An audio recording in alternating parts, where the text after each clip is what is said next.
467 years ago, our fathers brought forth on this continent a new nation, conceived in liberty and dedicated to the proposition that all men are created equal.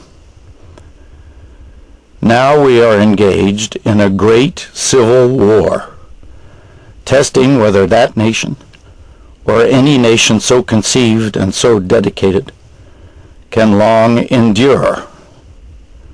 We are met on a great battlefield of that war.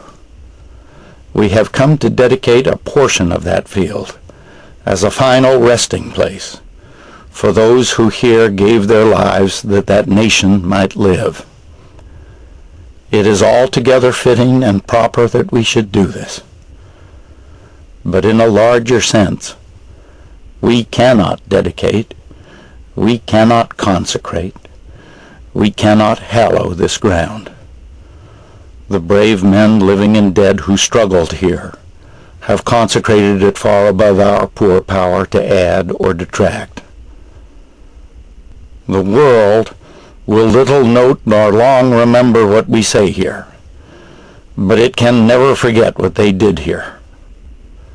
It is for us, the living, rather, to be dedicated here to the unfinished work which they who fought here have thus far so nobly advanced.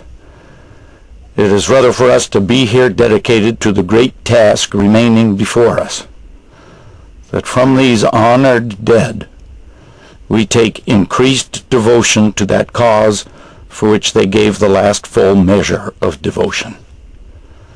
That we here highly resolve that these dead shall not have died in vain, that this nation, under God, shall have a new birth of freedom, and that government of the people, by the people, for the people, shall not perish from the earth.